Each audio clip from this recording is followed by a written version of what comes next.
সম্মানিত দর্শক শ্রোতা, আপনারা সকলেই জানেন যে আসলে গত কালকে থেকে নির্বাচনের তফসিল ঘোষণা হয়েছে।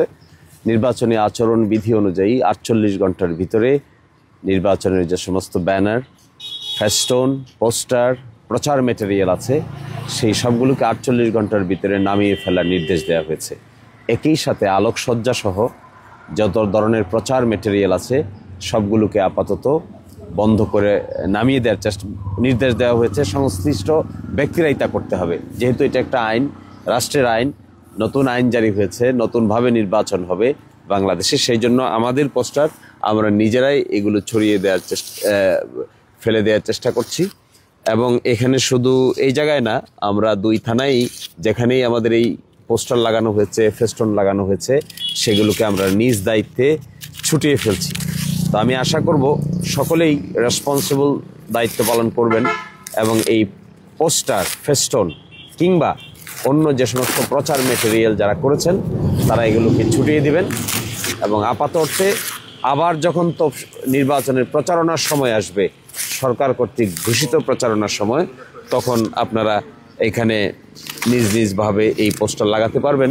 কিন্তু তার আগে এই পোস্টার এখানে থাকার কোনো আইনগত বাধ্যবাধকতা নেই এবং আমি নিজ থেকেই নিজের পোস্টার সরিয়ে দিচ্ছি।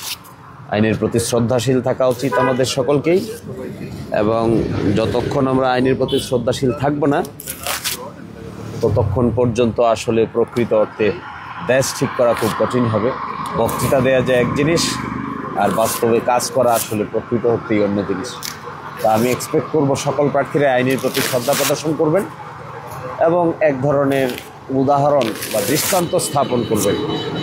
এই পোস্টারগুলো যেন এখানে না থাকে, নির্বাচনী আচরণ বিধি অনুযায়ী আমরা এগুলো ছড়িয়ে দেই এবং নির্বাচনী আচরণ বিধি মানাটাই আমাদের সকলের কাজ। আমরা যদি নিজেরাই নির্বাচনী আচরণ মানতে না পারি তাহলে অন্যকে উপদেশ দিয়ে তো খুব বেশি লাভ হবে না।